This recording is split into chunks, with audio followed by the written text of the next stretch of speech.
Alors, comment se manifeste l'anxiété chez les enfants, chez les ados, et quels sont les signes qui peuvent nous alerter en tant que parents?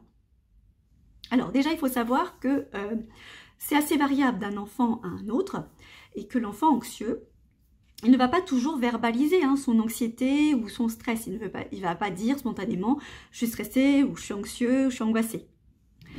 Ça va se traduire d'abord par le corps. Il va y avoir peut-être des plaintes, des maux du corps, c'est-à-dire « j'ai mal au ventre »,« j'ai mal à la tête »,« je suis fatigué »,« j'ai du mal à respirer ». Ou alors ça peut aussi se manifester par des tics anxieux.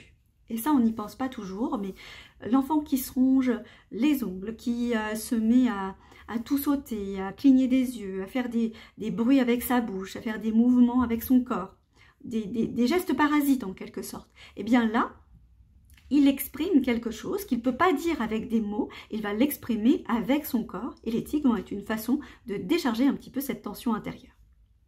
Un autre signal qui est très important, eh bien, c'est le changement dans le comportement. Tout changement brusque, tout changement soudain dans le comportement d'un enfant ou d'un adolescent, ça c'est un signal très fort qu'il convient d'écouter, de prendre en compte, c'est-à-dire un enfant qui devient plus agité, qui devient plus irritable, qui est souvent de mauvaise humeur. Un enfant qui était d'habitude joyeux, plutôt tonique, et puis qui devient plus triste, qui se met en retrait.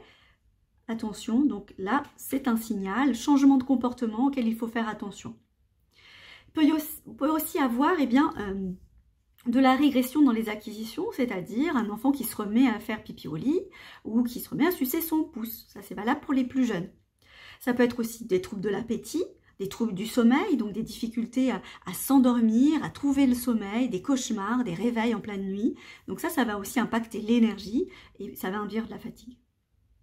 Dernière chose, chez les plus grands, ça pourra aussi se manifester au travers d'une tristesse, d'un repli, par des ruminations aussi, des crises d'angoisse, un état de vigilance qui fait que l'enfant va avoir du mal à bien se reposer, à dormir, va avoir des insomnies, et ça peut même aller jusqu'à des symptômes dépressifs, donc avec une grande fatigue, la tristesse ou de la démotivation.